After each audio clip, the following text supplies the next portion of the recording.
Estamos con el juez José Mazzoni, miembro del staff de la revista, del grupo Horizontes del Sur, agradeciendo la hospitalidad nada menos que de Raúl Zaffaroni, un verdadero orgullo patriótico que no demanda ningún tipo de presentación. La idea que tenemos forma parte de un ciclo, de una línea de conversaciones de este tipo, en la que ya participaron dirigentes políticos como Valdés y están prontos a participar Grabois, Agustín Rossi. Estamos haciendo una especie de llegada, de entrada en un periodo político muy urgente que tiene la Argentina, que desemboca en las elecciones de octubre. Eso no quiere decir que todas nuestras conversaciones giren en torno al tema electoral, es una especie de centro lo electoral, pero lejos de eso queremos intercambiar sobre cuestiones que son el contexto, digamos, en el cual el pueblo argentino va a votar, y los contextos, en este caso, son contextos de urgencia, son contextos de gravedad. Entonces, la tentación, cuando uno se sienta en la mesa y en la casa de Raúl Zaffaroni, es aprovechar para ver si podemos provocar una clase magistral de derecho penal, o que nos comente la historia del derecho, de la juridicidad del nazismo, tema en el cual está trabajando, pero eso sería alterar un poco el sentido general.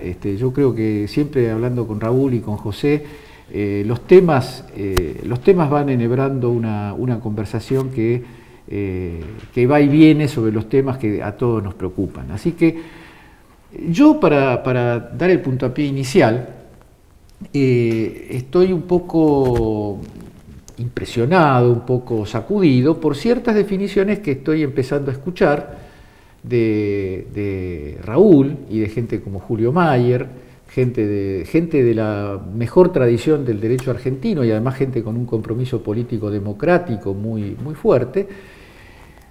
A ver, una cosa es que salga un panelista de 678 como yo a decir que esto es una catástrofe y una situación antijurídica y una situación donde peligra el Estado de Derecho o se derrumba el Estado de Derecho, que bien puede ser tomada como una chicana, como parte de un espectáculo que se está montando para favorecer determinadas políticas. No porque Raúl no tenga definiciones políticas, porque todos sabemos que la tiene, pero escucharlo a Zaffaroni hablar de la gravedad, de la emergencia que vive el Estado de Derecho en la Argentina, es un impacto. Entonces yo quería tirar esa pregunta, ¿por qué se te ve tan preocupado? ¿Por qué se te ve tan jugado con algunas definiciones de estas, ¿no? Bueno, realmente, ¿qué es lo que nos está pasando? Creo que ya no nos queda república. Si pensás que tenemos un poder ejecutivo que reparte la coparticipación federal como quieren, que le manda dinero o no le manda a los gobernadores, en consecuencia los extorsiona. Si un gobernador se queda sin dinero, bueno, lo cuelgan en la mitad de la plaza de su capital. Que a través de eso no solo presiona a los gobernadores, sino que obliga a los gobernadores a presionar a sus legisladores, a sus diputados, a sus senadores, y con eso manipula el Congreso, siendo que no tiene mayoría en el Congreso. Pero vemos una serie de actitudes raras en el Congreso, que yo me niego a hablar de traidores y esas cosas, no reparto calificantes de esta naturaleza. Comprendo la responsabilidad que tiene cada uno, que tiene que responder ante un público, ante un pueblo. Pero además de eso, como manipula el Congreso, puede manipular el Senado, manipula el Senado, y de esa manera puede obtener acuerdo para los jueces que quiere. Bueno, se terminó la separación de poderes, ¿no? El sistema de pesos y contrapesos fue al diablo. Entonces, bueno, ya la base de la República la tenemos neutralizada. El federalismo también se fue al diablo, entonces no tenemos sistema republicano, representativo ni federal. El artículo primero de la Constitución se cayó, y a partir de ahí se cayó todo. Entonces, Estado de Derecho. Bueno, el Estado de Derecho significa que todos estamos sometidos por igual ante la ley. Está bien, el Estado de Derecho ideal no existe. Pero bueno, hay ciertas aproximaciones y hay cierto grado de disparidad que puede convertirse en disparate. Estamos entrando en el disparate directamente. Entonces, a partir de ahí, bueno, el resto de las cosas, tenés una Constitución que te estructura, qué sé yo, un poder judicial en cabeza de 5 personas, cosa que no hay ningún país con 44 millones de habitantes que tenga esto. 5 personas omnipotentes, hacen lo que quieren, ¿no? Declaran la constitucionalidad, la inconstitucionalidad, son la última instancia de todas las causas de todo el país, de todas las materias, cuando se les da la gana, si no, no. Una constitución donde no tenés prohibición de que las Fuerzas Armadas puedan asumir función policial. No hay disposiciones sobre policía. No hay disposición que prevenga de alguna manera esto que nos está sucediendo, esta venta del país a través de este aceleradísimo endeudamiento, que es mucho más acelerado que el de Martínez de Oz, que el de Cavallo, en mucho menos tiempo.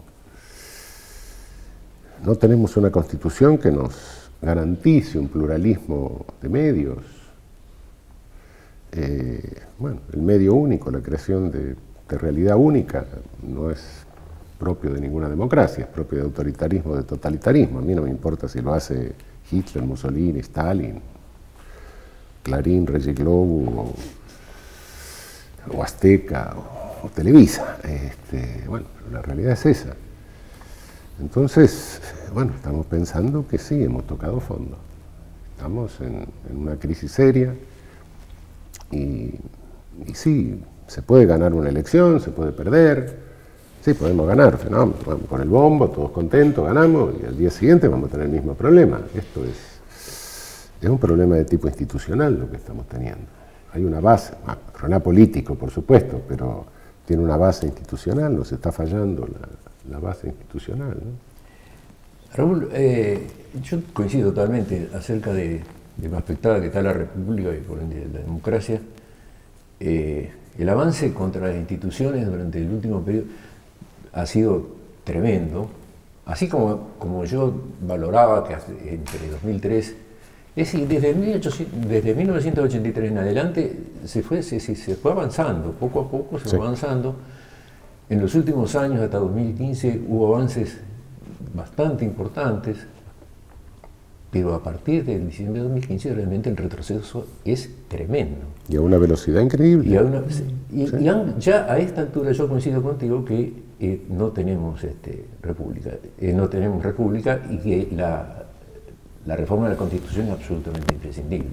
Yo diría que necesitamos una nueva Constitución. Lo que me preocupa es el escenario a construir para que la reforma sea posible. De acuerdo a las reglas que tenemos ahora, para el artículo 30 de la Constitución necesitamos 2/3 en el Congreso, etcétera, para que haya una Constitución. Eso, es decir, ese es un camino. El otro es que se produzca cosa que temo y espero que no ocurra, que se produzca una situación caótica general. Porque bueno, sí, el panorama pero el camino es difícil, es realmente complicado. Mucha gente nos pregunta cuando pensamos esto y decimos, vamos a pensar cómo repensar el Estado, cómo repensar un poco la nación argentina. Dice, bueno, ¿y cómo? Bueno, antes tengamos el qué, después el cómo lo vemos. Y el qué tiene que ser una bandera. Claro. Una bandera plural, no tiene por qué ser de un partido. Es decir, bueno, si nos sentamos... pienso la Italia del año 1946. Claro. Una Italia al punto de una guerra civil, tenía al lado Grecia que estaban matando a los griegos, una cosa sangrienta. Y que se juntan de Gasperi y Togliatti juntos. Y de Gasperi, Togliatti, Pietro Nenni, claro. Se juntan y dicen, bueno, sí, vamos a... Hicieron la Constitución del 47. era impensable, porque dice, bueno, Alcide de Gasperi y Togliatti, no sé yo, Pío XII y Togliatti, no sé, absurdo en aquel momento. Y bueno, sin embargo lo hicieron. ¿Y por qué no podemos hacerlo? Sí, tenés razón. Ahora, lo que vos decís sí es cierto. ¿Cuál va a ser la circunstancia? Yo creo que esto va a terminar mal, lamentablemente. Lamentablemente porque me refiero a las dos experiencias económicas análogas que tuvimos en las últimas décadas, la de la dictadura y la de Cavallo. Las dos terminaron mal. ¿Por qué? Porque tenés achicamiento del gasto, menor recaudación, achicamiento del gasto, menor recaudación, se tapó el agujero del embudo y ahí se armó el escándalo.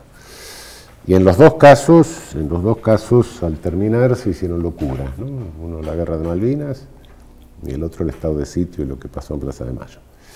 Espero que esto que no cueste muertos, Claro. porque lo demás lo arreglamos, pero los muertos no los podemos resucitar.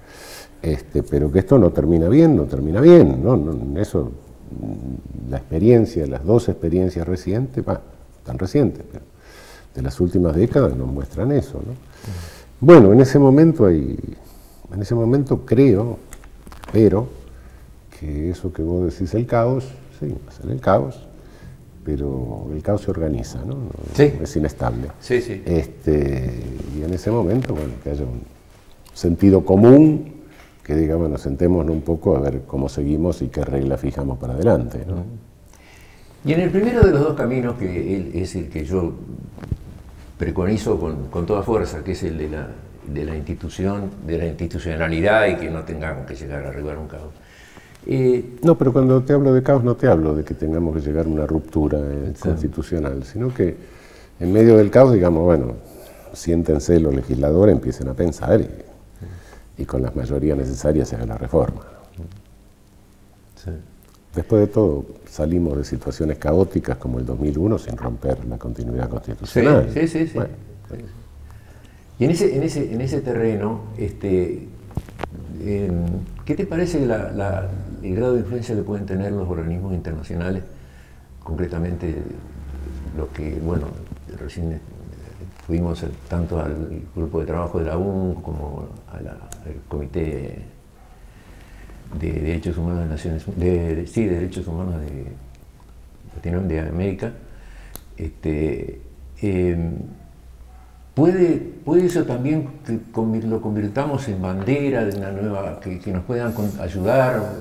¿Tienen posibilidad de ayuda? sí, indirecta diría, en una forma indirecta. Lo que está haciendo este gobierno es generarnos un enorme desprestigio. Claro, por eso lo pregunto. Sí, directamente cuando uno habla fuera de esto, bueno, las cosas que se dicen son correctas, ¿no? Pero es un enorme desprestigio. Sí, yo creo que cuando venga ese momento, bueno, se reorganiza un poco el caos y se va a decir, bueno, recuperemos el prestigio de alguna manera, ¿no? Y una manera de recuperar el prestigio es hacer una constitución razonable, ¿no?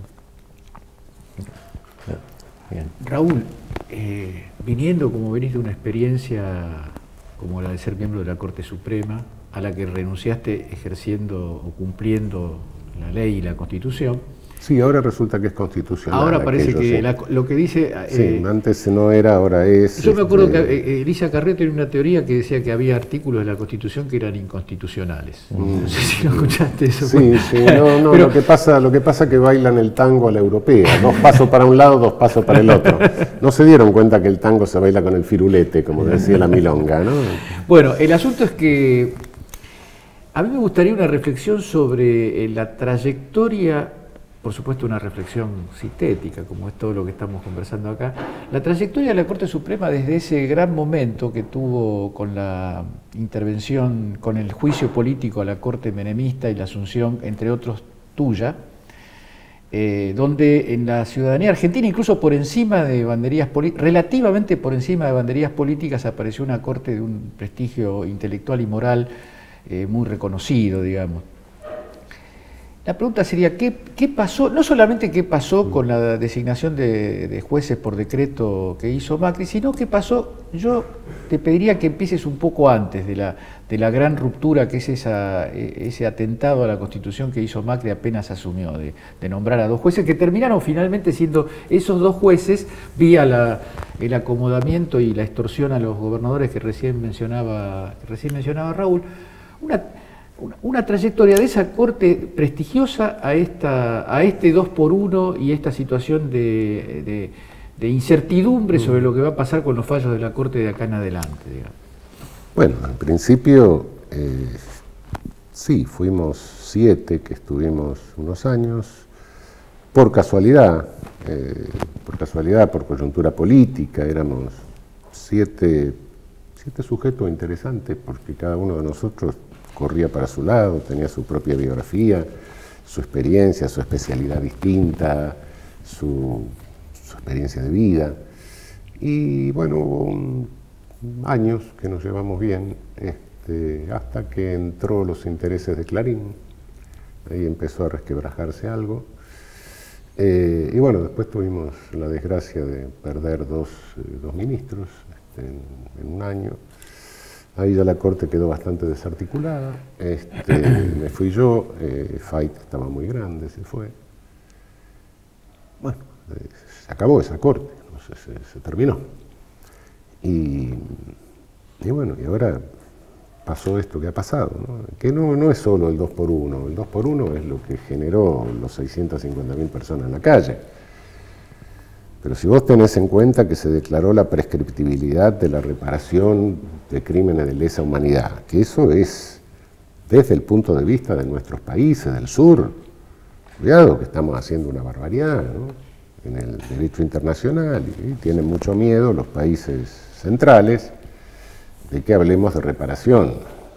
¿Por qué? Porque teóricamente en el plano del derecho podríamos exigir reparación por los genocidios del colonialismo. ¿No? Si lo declarás prescriptible, bueno, chao. Y está incluso contra el propio Código Civil que sancionaron ellos, o que proyectaron ellos. A eso sumale, bueno, la balandronada esa que se han mandado con el sistema interamericano, totalmente gratuita, por otra parte. Fontevecchia, totalmente gratuita, porque Fontevecchia era una sentencia civil. Sí, era una sentencia civil de Menem contra Fontevecchia. Sí, y una sentencia civil. Pero que apunta a otra cosa, evidentemente, ¿no? ¿O no? Sí, pero lo que tenía que decir la Corte, miren, señor Ejecutivo, una sentencia civil de esta naturaleza no tiene un efecto estigmatizante, yo no tengo nada que hacer, pague y devuélvale al señor Fontevecchia lo que tiene que devolverle, indemnícelo por los daños que le han provocado, los intereses de los años que le... Bueno, listo, terminó el asunto. No tenían que entrar en ese tema. Tenían que entrar en ese tema, de modo que es... Pero si entraron es por algo, ¿o no? Y fue para... Sí, fue para decir eso, justamente, para mandarse una patoteada frente al sistema. No me llama la atención de Rosenkrantz, porque lo tenía escrito, ¿no? Bueno, está bien. Sí me llama la atención de otros ministros que hayan firmado eso, ¿no? Que contraviene toda la jurisprudencia que veníamos haciendo desde el comienzo del 2004, 2003, ¿no? Y hay tensiones internas adentro de la Corte también, ¿no? Supongo que debe haberlas, yo no lo sé eso. Sí, porque con el caso Fontevecchia lo que hicieron fue decir, miren, no nos interesa que exista... No, la defensa de derechos humanos la Corte Suprema Argentina se declaró independiente del Estado argentino. Sí, eso es una síntesis. Porque la Constitución dice otra cosa. La Constitución dice otra cosa, el Estado tiene que responder y el Estado es el Estado y es uno solo. Y la Corte dijo, bueno, yo soy independiente, no toco más nada. Es una síntesis típicamente sajaroniana. Se independizó, declaró la independencia. Se independizó, sí, existe un Estado argentino, una Corte del Estado argentino que está aparte. Ahora, en todos lados vemos como los poderes judiciales han pasado a ser herramientas de golpes blandos, de desestabilizaciones, de operaciones. Sí. No sé si en todo lado, quiero decir, pero en la región. En la región, sí, en algunos lugares de la región, sí, Brasil es muy claro. Bueno, está la persecución a Lula en Brasil, la persecución a Lugo en Paraguay, a Cristina acá, etcétera, ¿no? Sí. Eso se vincula, me parece, con que suelen ser una última valla para la defensa de los privilegios. En la región me refiero. Es decir, con un barniz jurídico, sí, los privilegios van a terminar siendo reconocidos por un poder judicial que les es afín, digamos así, con simpleza. Sí, dicho en términos muy generales, sí. Sí. Y ahí eso me lleva a preocuparme cómo integramos los poderes judiciales de modo que no cumplan esa función, ¿cierto? Yo iría un poco más atrás y diría cómo formamos a nuestros juristas.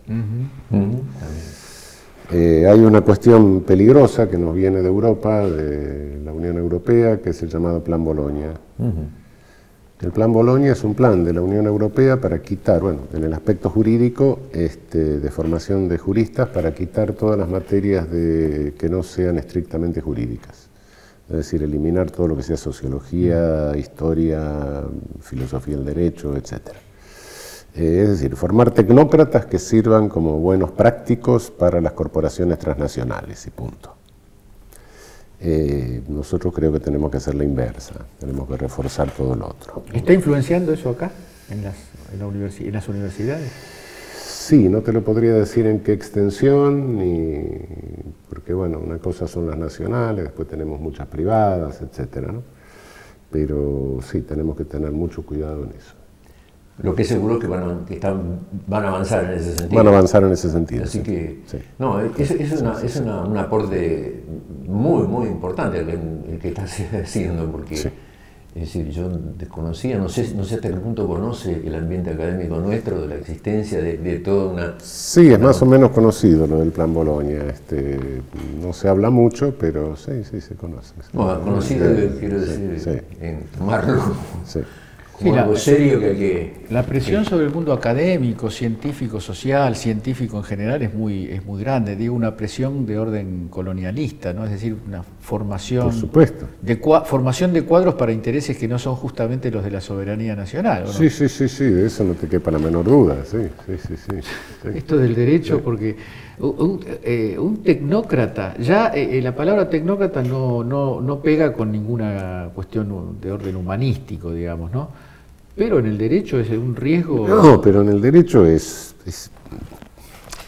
pretender que podés hacer una teoría jurídica, apolítica, es absurdo, no. Ahora, supongamos que podés hacer una técnica jurídica que sea aséptica y que la puedas usar para cualquier cosa.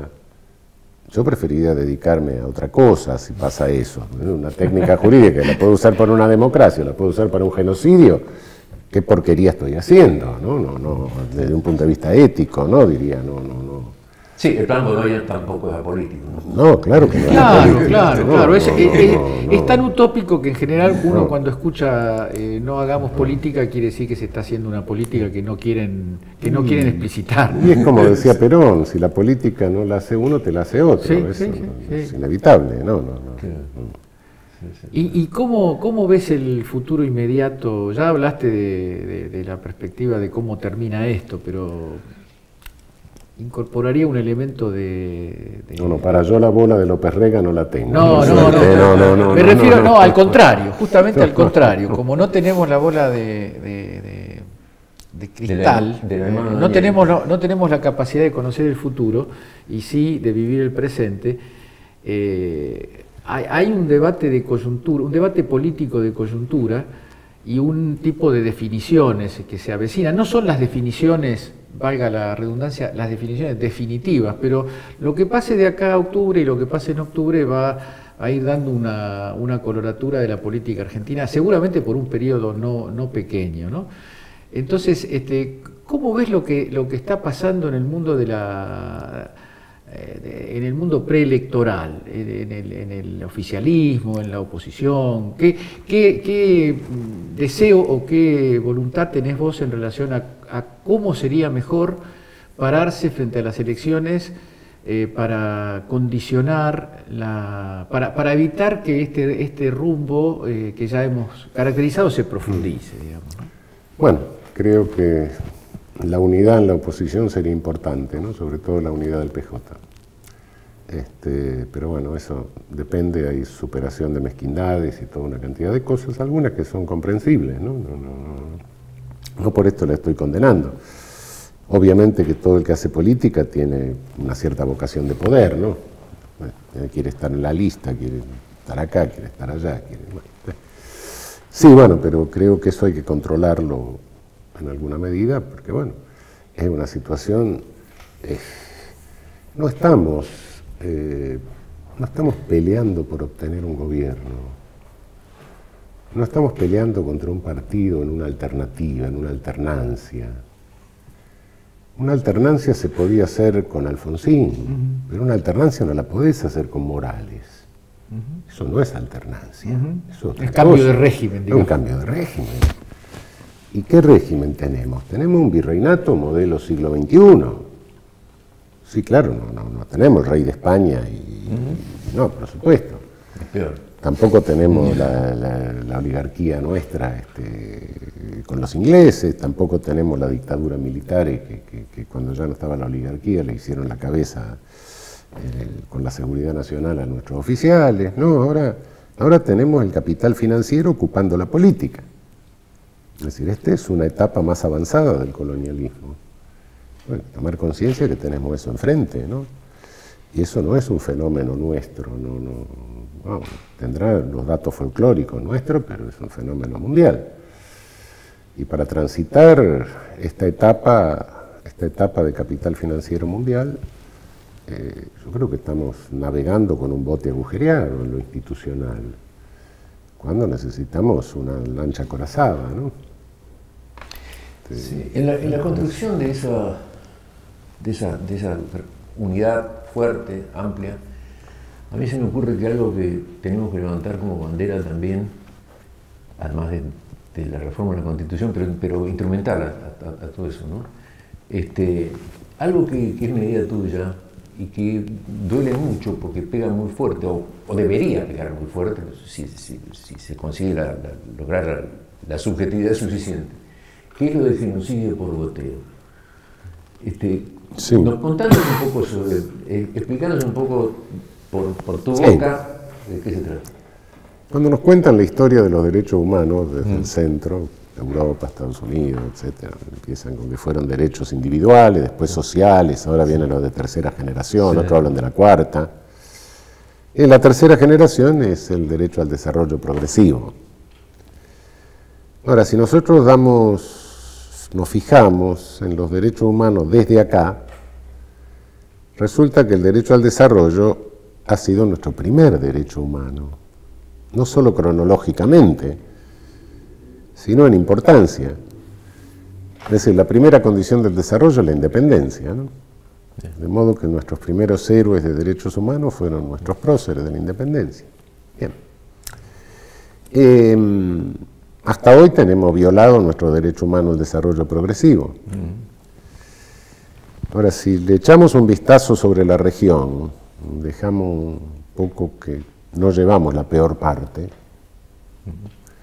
no estamos bien, ni felices, ni para salir con una matraca a la calle, pero no llevamos la peor parte, el cono sur no lleva la peor parte, y miramos la región, nos vamos a dar cuenta de que somos campeones de dos cosas en la región.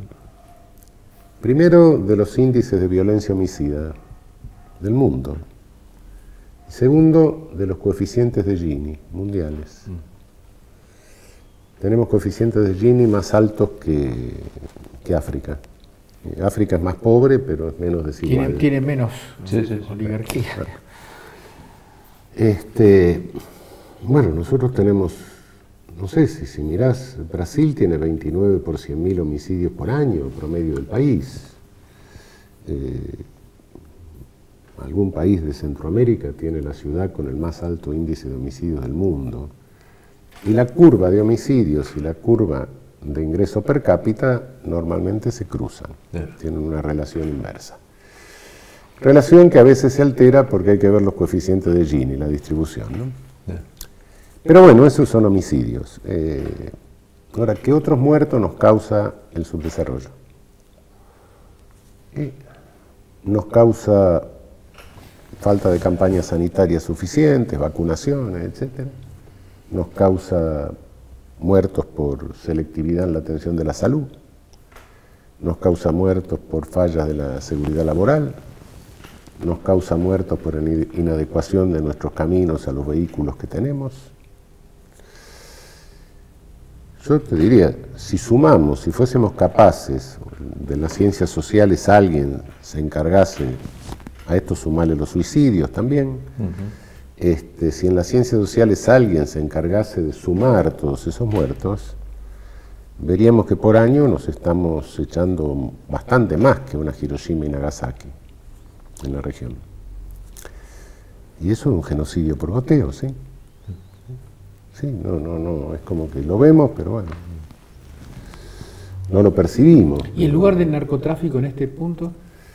El narcotráfico es un fenómeno, bueno, el beneficio, tomemos cocaína, otras cosas son más complejas.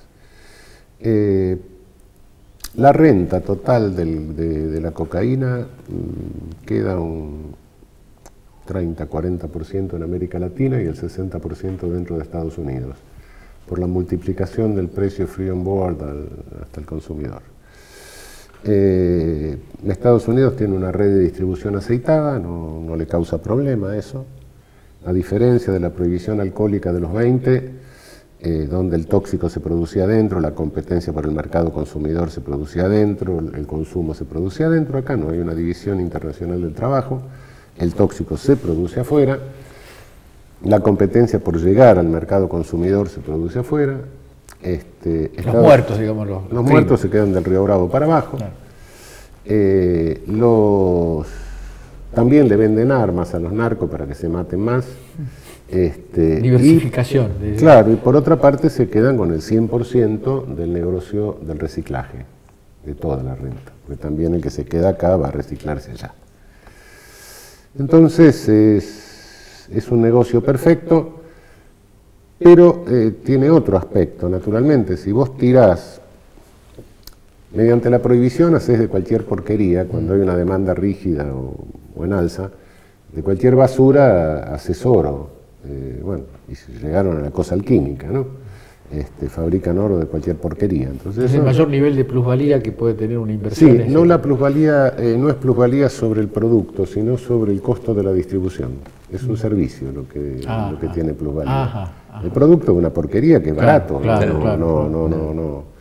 Es la plusvalía del servicio de distribución. Que es la prohibición. Que es la prohibición, claro, es la prohibición. Entonces, bueno, si tirás eso a una sociedad muy estratificada, como puede ser la de México, como pueden ser sociedades centroamericanas, y bueno, generás ahí tenés siempre un ejército de reserva que está dispuesto a ver cómo se prende para sobrevivir de alguna manera, y bueno, el resultado es esa catástrofe que tenemos, ¿no?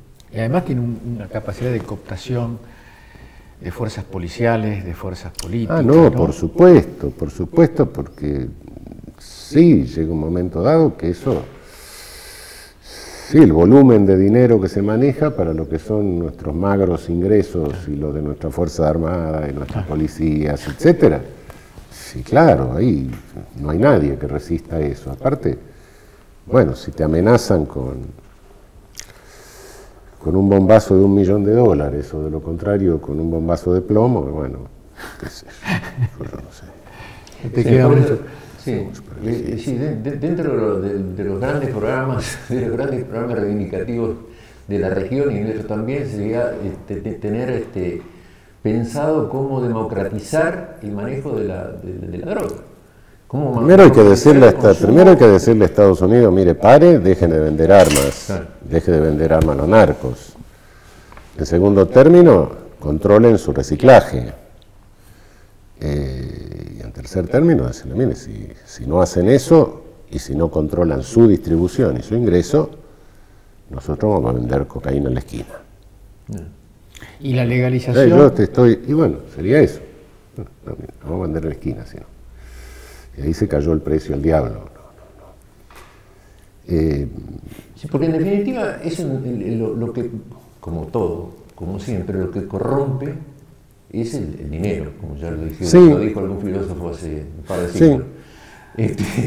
Un par de milenios, Los probablemente. milenios, claro, sí. Sí, sí.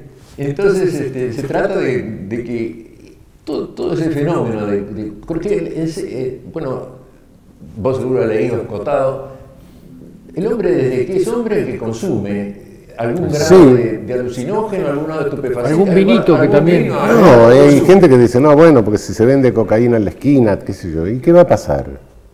¿Se morirá alguno? Bueno, puede ser. Pero hoy se están muriendo porque compran cocaína y no saben qué calidad tiene, y no saben en qué grado de corte tiene. Las descerebraciones que se producen por cocaína es porque el tipo no sabe el grado de pureza. Un día se compra una cocaína más pura, se descerebró. Además está segmentado en términos de clase eso, porque Claro. desde el Paco Claro. hasta el que consume cocaína ya muy controlada, muy... Bueno, como todo, el vino también. Claro, claro. Ahora, no el efecto criminógeno de la cocaína, el efecto criminógeno de la cocaína es la La prohibición. prohibición, efectivamente. Te digo que en 40 años de juez, no sé la experiencia que vos tengas, ¿cuántos tipos vimos que bajo efecto de cocaína se han cometido un delito? Yo creo que 1 o 2. Sí, es cierto. Creo que no vi más. Sí, sí, es Ahora, cierto. en borrachos todos los días, en cantidad de industriales. Sí. Ah, y no necesitas Y ser los alcohólico, psicofármacos que ahora no, se han bueno, convertido sí. en una verdadera plaga, ¿no? ¿No? Sí, claro. Y además según dicen, pero según se lee, que los más grandes consumidores de cocaína en este momento son la gente que trabaja en la bolsa. Porque hay que estar radiante. Hay que tener Totalmente, una claro. velocidad mental descomunal Claro. y estar Totalmente. atento durante las Sí. 14 horas que tal. Eso o anfetaminas, ¿sí? Sí, anfetamina, eso, Sí. Ya que estamos en temas globales y universales, vos hablás en el libro La Pachamama y el hombre de los derechos de la tierra, es decir, de lo vivo, de los derechos de los seres que habitamos este planeta. Acaba de producirse un hecho como es el anticipo de la desafiliación de Estados Unidos al Tratado de París, con los efectos globales que eso tiene. Me gustaría conocer cómo lo medís, cómo lo evaluás eso, ¿no? Es lógico, es lógico. Vivimos un mundo en que la humanidad, hay 2/3 de la humanidad en estado de necesidad, algunos de supervivencia. 1/3 que consume lo que no necesita para vivir. Y para proveerlo de lo que no necesita para vivir, estamos deteriorando las condiciones de habitabilidad humana del planeta. Esto no es un problema medioambiental, esto es un problema, como dice la Laudato Si, socioambiental, directamente. Es un único problema. Y si lo ves históricamente, es exacto. Cuando empieza el famoso racionalismo europeo, el compañero René Descartes le explica a la reina Cristina de Suecia que lo que tenía en la mano era una máquina. Y la reina, con buen sentido común, le dice, no, es un perro, no es una máquina. Pero los filósofos no así, es una máquina. ¿Por qué? Porque todo lo no humano lo mandaba la naturaleza. Y la naturaleza, conforme a Bacon, era un objeto de explotación.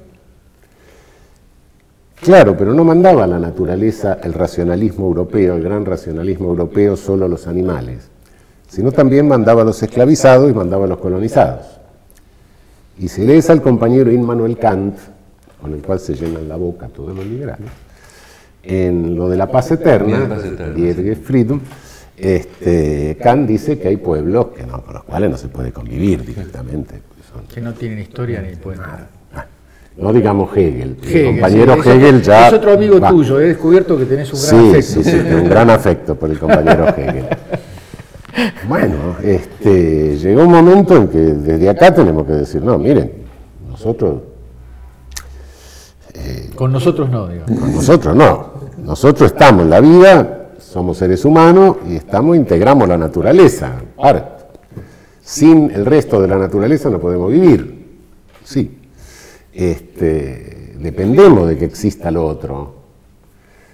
Y lo otro tiene derechos, sí, que no son humanos, ¿no? Ya sé que no son humanos, pero son derechos. Aunque no puedan reivindicarlos, porque también no algunos pueden seres humanos no los pueden reivindicar. Y los seres seres humanos que no los pueden, No claro. reivindicar a través de la palabra hablar. Claro. Pero lo reivindican. Es cierto. Sí. Es cierto. salgamos de esta concepción antropocéntrica y racista, y bueno, entremos a ampliar. Claro, me dicen, bueno, pero ¿no le vas a conceder la condición de persona a un animal? Sí. No hace mucho, porque nosotros en esta sociedad occidental estamos muy orgullosos de las cosas que tenemos, lo que hacemos, los derechos que reconocemos. Hacía 4 años que mi abuela había nacido cuando se abolió la esclavitud en Brasil, 1888. Cuando nació mi madre, mi abuela no podía disponer de sus bienes sin la firma de mi abuelo. La igualdad de la mujer. Y cuando yo nací, mi madre no podía votar. Entonces, guarda, que hay cosas que las hemos adquirido demasiado cercanamente, ¿no? Y no nos olvidemos que la guerra de secesión, la gota que rebalsó el vaso, fue una sentencia de la Suprema Corte de Estados Unidos que le negó la condición de persona a un esclavo y hizo predominar la propiedad, en el caso de un esclavo trasladado a un estado no esclavista. Bueno, estamos hablando de 150 años, ¿no? De modo que sí, no veo por qué. Y ahora Estados Unidos se pone al frente de explícitamente de la destrucción de las condiciones de vida. Claro, claro. No, yo produzco lo que se me canta, voy a contaminar lo que se me canta. Y sí, es la naturaleza que para ellos es un objeto de explotación. Es la continuación de René Descartes hasta el día de hoy, ¿no? Sí. ¿Hay algo?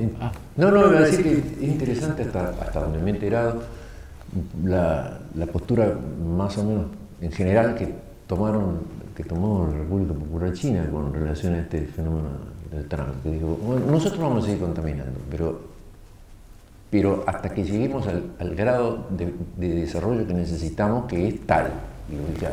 De ahí en más, nosotros somos los abanderados de la lucha climática. Y como que van a tomar es un fenómeno interesante porque es como que da medio vuelta al planeta, ¿no? No, claro que es interesante, qué sé yo. ¿Quién se convierte en campeón de la libertad de mercado ahora? La libertad de mercado, claro. Creo que no tiene nada que ver con Mao Zedong, eso, que yo sepa, ¿no? No.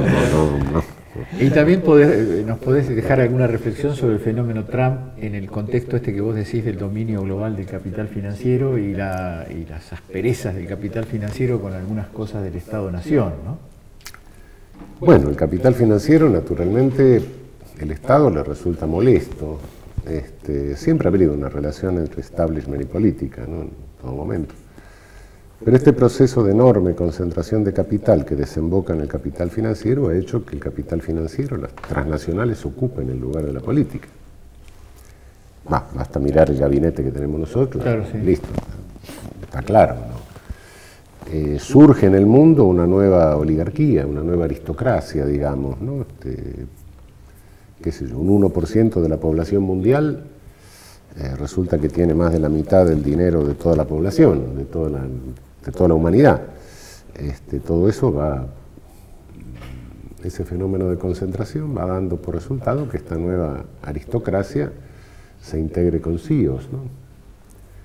Chief Executive Officers, que no son los dueños del dinero, por otra parte, son tecnócratas. Los cuadros, sí, ¿no? Pero los cuadros. Es curioso, porque no son los dueños del dinero, pero sí han tomado el poder. Han tomado el poder, sí. Han tomado el poder.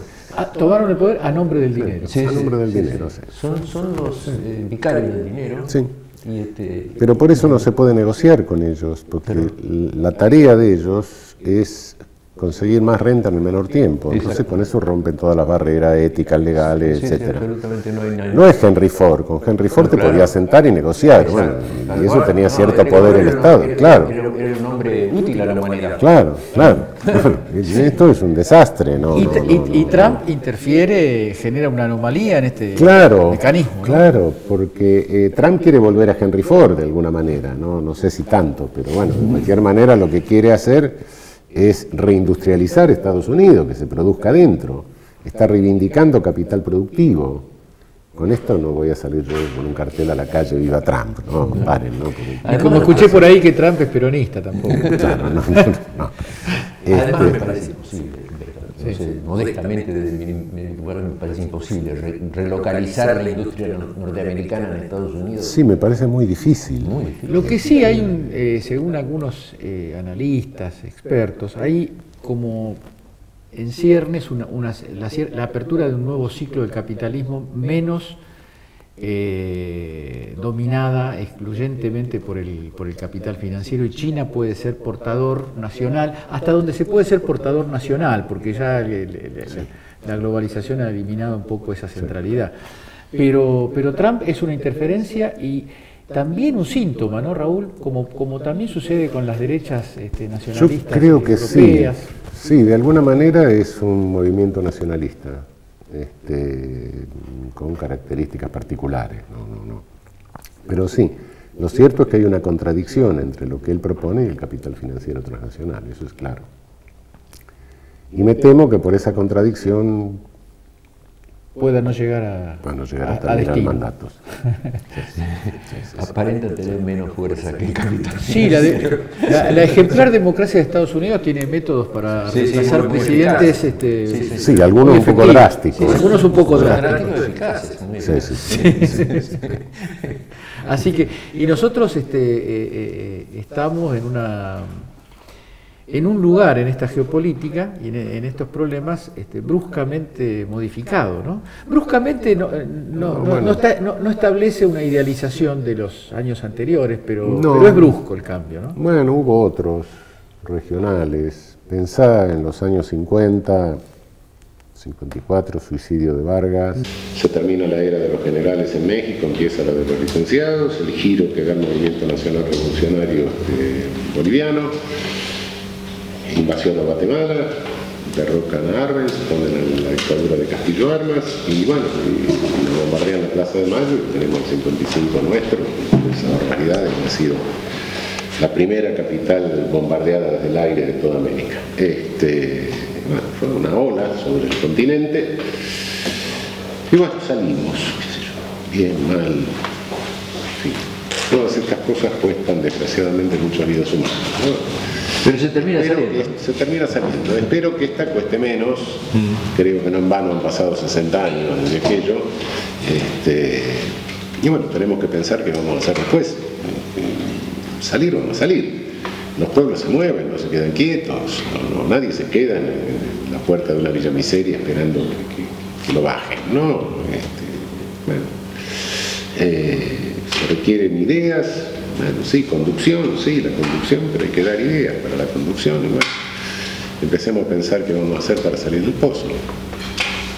Muy bien. Bueno, ese mensaje nos deja con el ánimo alto y con el agradecimiento enorme por estos minutos, por este rato, por esa calidad humana e intelectual que tenés. Hay cosas peores. Muchas gracias, José. No, por favor, ha sido un enorme placer.